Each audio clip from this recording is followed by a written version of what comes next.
Yun, dito na naman tayo. Makulimlimang umaga, ayan Umaga alas 10 na. Dito tayo sa ating baratang kulungan na yung mga jet fighter natin.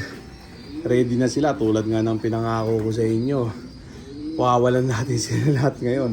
Pero mamaya napakinggan muna natin sila ng matinding chicha nila. Racer mix ni ni Wingmaster.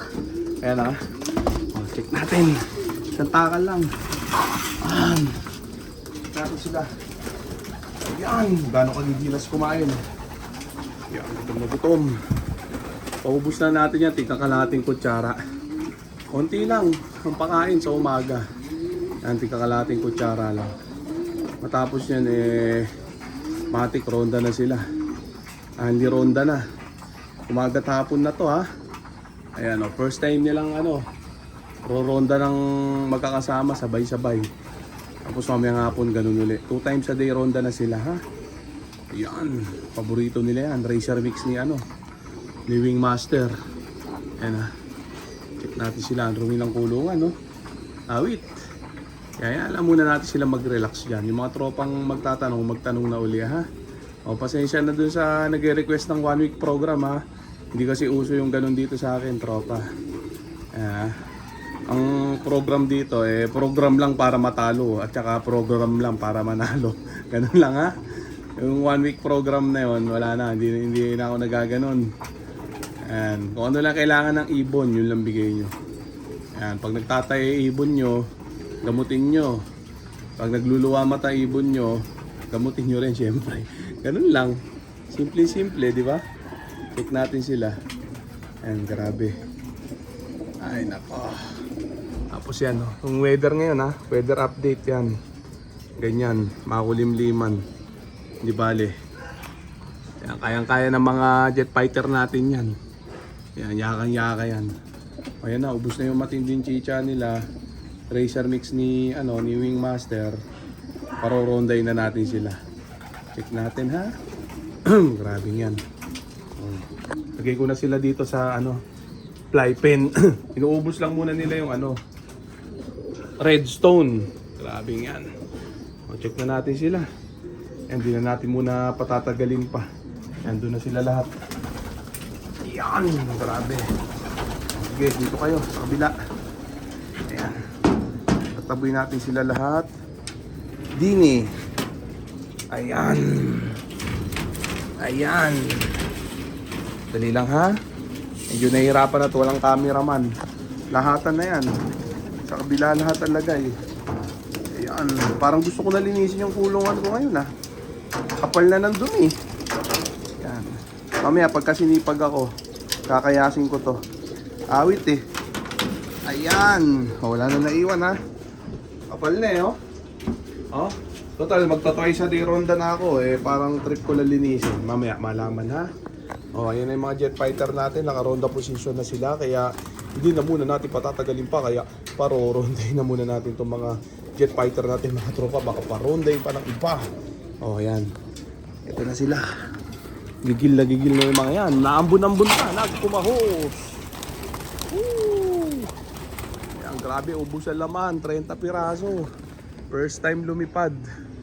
30 piraso na ambun-ambun pa. Makulimliman.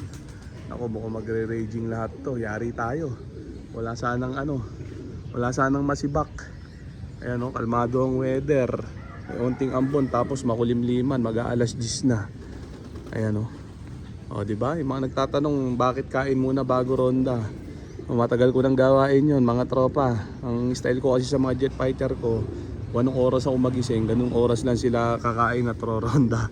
Hindi ko galing gumising ng alas 6, alas 7 para puyatin ang sarili ko, para pawalan at pakainin yung mga jet fighter ko. Ako nasusunod sa oras dito. Ayan maaga kayong matotodas pag maaga kayong gumising lagi. Ayan, kailangan natutulog din kayo ng 8 hanggang 10 oras araw-araw para alam nyo para malakas kayo, makapag-ibon kayo na matagal. Di ba? Kakagising nyo na maaga lagi, puyat-puyat kayo, matotodas agad kayo niyan pagka ganun. Yan wala naman sa paagahan ng gising yan at ronda para manalo Di ba? Tiyempo-tiyempo lang yan, panapanahon lang yan. Mas maganda nga yung ganitong oras dahil Pagka tirik ang araw, batak ang ibon nyo, hindi nyo na kailangan magparonda ng tanghali. Kasi pag alas 9, alas 10 kayo magpawala, tirik ang araw nun. Ngayon, makulimliman lang ngayon. Pero pagka yung regular days, tirik ang araw. Yan sila oh. Stable na. Konting batak pa yan, pwede na ipukul yung mga yan. O ganyan ganitong oras ako nagpaparonda at nagpapakain at kain muna bago ronda. Ganun ang diskarte ko sa mga jet fighter natin. Kaya yung mga tupad member dyan na stricto sa oras at linis, tigil-tigilan nyo na yan. Ayan ha. Yung mga gustong gumaya din gaya lang para damay-damay na tayo ha. Ayan na sila, wala na, nag-raging na. Dito tayo, naambon-ambon. Ayan nilinisan ko to. Maya-maya, sasara ko pa pala muna tong itong release door, baka dito lumanding. Ayan, grabe. Check natin din sobrang dumi ng kulungan ko, makayas nga mamaya. Ayan makapal na ang dumi. Kailangan na magkayas. Ayan, grabe. Maya-maya, medyo may amoy na ng onti kasi nagmo-moist. Ambon-ambon, araw-araw naulan-ulan ng paunti-unti. Dito nga tayo. Check ko lang din ha. Ayan, habang nalipad yung mga jet fighter natin. Nag-raging na ata, tingin ko. Triple check natin din Ayan wala na sila. Wala na. Nag-raging na, 30 piraso, 0 flyaway tayo. Pero ngayon, malalaman uli kung 0 flyaway pa rin kasi first time nilang maparonda ng sabay-sabay. O diba, nakuha rin sa tiyaga. Talo inip kasi sa ganito. Kita nyo naman paano ko sinagaya mga yan araw-araw, diba? O, nagbunga yung pagtsatsaga, yung strategy, 30 of 30. Ayan sila, hindi pa nag-raging, ayan, natuldok pa. Ayun. Sarap na rondahan ng mga to. Natural lang yan. Gantong bago lang kasi silang sama-sama. Naghahatakan pa yan, malamang yung mga bagong salta sa kanila, inahatak sila palayo. Kasi yung mga nauna dyan, matibay na mag-raging ngayon hindi nag-raging, ikot-ikot lang dito. Kahatakan. May ilang araw na ganyan pa. Diretso sibat na yung mga yan, unting ikot lang. Natural yan, yung ganyan. Huwag yung bubugawin ng mga ibon nyo, huwag yung kinatwitis. Yung iba kinatwitis, binoboga. Pinapuputukan kung ano-ano. Para lang lumipad ng matagal. Mali yun, mga tropa. Ayan, dadapo sa iba ibon nyo, magkakabisyo. So okay na muna siguro yung mga tropa. So dito ko na muna tatapusin tong video na to. Shoutout sa may hinang nilalang. Okay na ha. Bye.